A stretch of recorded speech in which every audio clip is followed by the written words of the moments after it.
Welcome to Round Hill Radio, the podcast from Round Hill Community Church. Through our conversations, we discover the holy and the ordinary, find moments of grace and peace, and redefine what we're talking about when we talk about faith.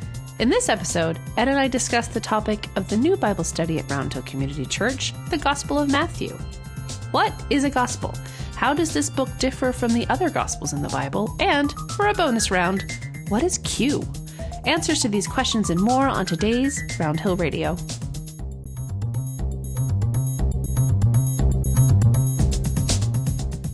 Welcome to Round Hill Radio. I'm Leslie. I'm Ed. Good morning, Ed. Good morning, Leslie. Happy 2020. Happy 2020. This is exciting. Let's do this. Let's do this.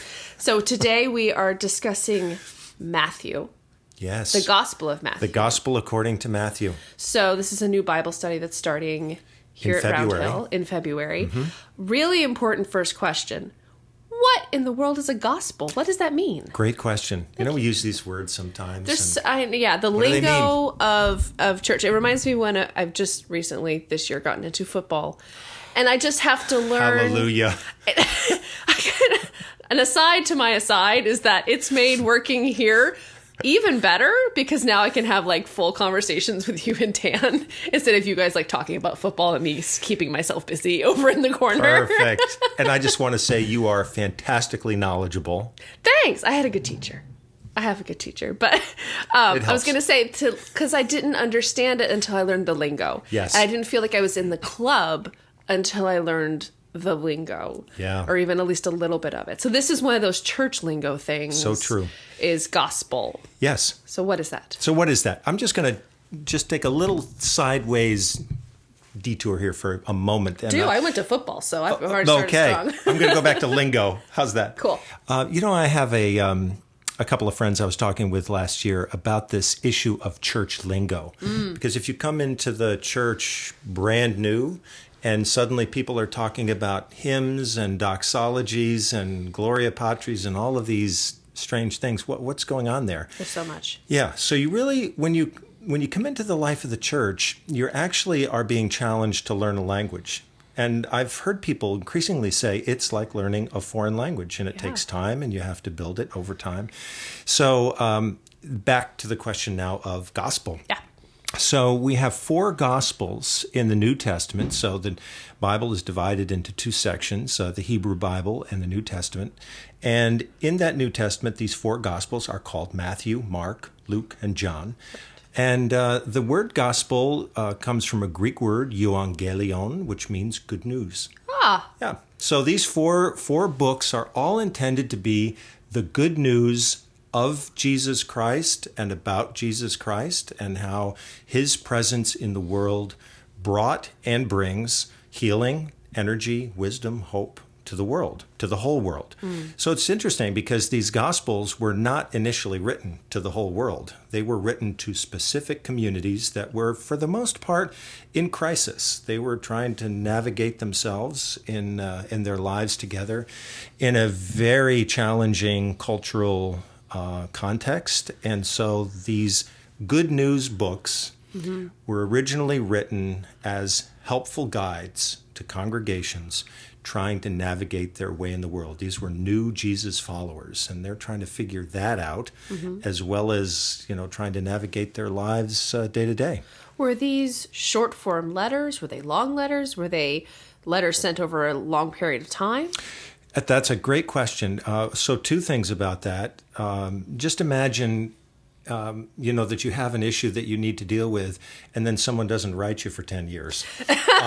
So a lot of these communities had issues that they were struggling with, but the Gospels in some cases weren't written for years and years down the road. Wow. So you had the original Jesus followers, the 12, and then a few after that, right? The Gospel of Matthew, for example, was probably written 50 years after Jesus died. So communities had already come and gone in that period of time, right, and they were still struggling. And so someone along that period of time, or maybe several someones, created these little books, letters. And so it took a long time for them to evolve. My sense is that they were created as a whole they were very unique in that they went to one congregation, but then were read by more and more people and shared by more and more people. Okay, so they were sort of passed along. I think that's right. So who was doing the writing for these, or for Matthew in specific? So it's interesting. We don't actually know who these authors were. Oh. And so they had names attached to them because there were certain legends and traditions, such as, was it Matthew the tax collector, whom Jesus knew, who wrote the book? That was a legend that developed. It's unlikely that it was. So we don't know who the authors are of any of these books. But the names have stuck. So Matthew, Mark, Luke and John. So how does Matthew, so you mentioned the four Gospels. How does Matthew fit in to the context of the other three? So my understanding is that the four Gospels are kind of as if four people are telling the same story. That's right. So there's omissions and additions and different ones as people sort of maybe accentuate the things that are important to them. Exactly. Their own storytelling. Yeah, there's overlap in some cases, and then there's total uniqueness in some cases. So some stories appear in one gospel and don't appear in any of the other three. Okay. There is also a gospel that we don't have that we think informed at least three of those other gospels, Really? Matthew, Mark, and Luke especially. Okay. It goes by the intriguing and mysterious name of Q. Q? Yes. Oh, that's good. Isn't that great? That's great. A gospel according to Q. Q. Who is that? It comes from a German word Quelle, Okay. which means source. So Matthew, for example, it seems pretty clear, he had Mark's gospel. He had part of Luke's gospel. Okay. And he had Q. And he had Q. And we think that Matthew, Mark, and Luke all had Q. But where is Q? Nobody has found it. It's out there somewhere. Someone needs to make this into a movie. Someone needs to look in their attic and see where is this thing, because it's there somewhere. I love a good mystery. Isn't that? This is all very intriguing now. You know, years ago when I was first studying all this stuff, I had a teacher who said, if you really want to learn how to read the New Testament, start reading detective fiction. Isn't that great? That's cool. Because that's what it takes to try to figure out what in the world is going on in these stories. And Q. And there's Q. And there's Q. So Matthew had Q, and he had Mark, and he had some of Luke, but he also had his own distinctive thing. Okay. And his distinctive thing had to do with the relationship between the congregation that was forming and its relationship to Judaism. Okay. That's his very special challenge, is to try to figure this out. So we think that this new congregation was beginning to find its way in the world and was really unclear about what the relationship was with the mother faith, Judaism. Yeah, how to deal with all of that. And it didn't go well. It wasn't a smooth transition. It was not a smooth transition. Can't imagine why. The word rupture, I think, might come to mind. Uh-oh. There's a lot of angriness, a lot of angry arrows in Matthew that are directed back to language like their synagogues or the Jews. Yeah. So the language, unfortunately, has been used over the centuries for very negative and life-destroying purposes, which is really a tragedy. But the way to look at this 2,000 years ago is that this is probably a relatively small congregation that's trying to think about how do we use the old treasures of our faith, which today we would call Jewish faith, to bring something new into the world, which they would have probably still understood as a new form of Jewish faith. Okay. But that conversation didn't go well, and this movement split. Okay. So Matthew is writing at the time when things are not going well. So as you read this, I used to wonder when I read the Gospel of Matthew, why is he so angry?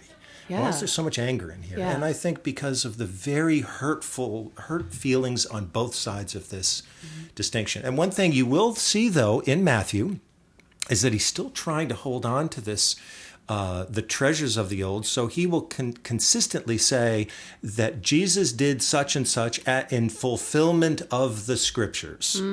So he's trying to link. Doesn't always work very well, but he's at least, you can see him trying to do that. But he also gives us the story of the Magi. only in Matthew do we have the visitors from the east who come to give their gifts. And the Magi, of course, are Gentiles. They're outsiders. Yeah. So Matthew's already dropping a little clue out there that says, whoever Jesus is, he's for the whole world. So kind of a new thing. So why did you decide to present this as the Bible study? What made this come about? Yeah, so a couple of things. First of all, we're starting a pattern here of having a 4-part Bible study in the autumn and then a 4-part study in winter, spring. So it gives us 4 different times to dive into just a few texts. And I had not actually studied Matthew myself in a long time, but I'm very intrigued by it because it's also Matthew who gives us a beautiful collection of stories called the Beatitudes. And these are blessings that Jesus gave at one point in his life. And it's blessed are the poor, blessed are the meek, for they shall inherit the earth, and so on. And this particular material has been very inspiring for people of Christian faith over the years, but actually Mahatma Gandhi read that text when he was a young man, and it formed his views about nonviolence. And that has continued through the years. So it's something I wanted to return to, and also because in our preaching and teaching and music on Sunday morning in worship, we're thinking a lot about Matthew this year. I see. And we want to keep that going through the entire year, all the way up until next December. So this is a chance for people to do a deep dive into 4 different stories, and I'm still choosing and selecting them, but it will give people a chance, if they want to read through the entire gospel. And that's a really rich experience to do that. That's exciting. Yeah. So it starts in February? Starts in February, yes. And we'll be starting on the first Sunday of the month. And we'll do that for February, March, April, and May. Okay. And we're going to post material on our website, roundhillcommunitychurch.org. So if you don't have time to come to the study, or you have time to come to only 1 or 2, there will still be material and questions that you can take a look at there. Fantastic. Yeah, we're trying to find ways to make it more accessible for our friends who can't make it here on Sunday morning, or maybe some of our friends who live far away, making it so that you feel as much a part of the family as you still are. Yeah. We want it to be a very inclusive moment, so we're excited. It's exciting. Thanks for sharing that with me today. Well, thank you. Great questions. Thanks. And blessings. Blessings. Bye, everybody. Bye. Round Hill Radio is brought to you by the friends and members of Round Hill Community Church. For more information, please visit roundhillcommunitychurch.org.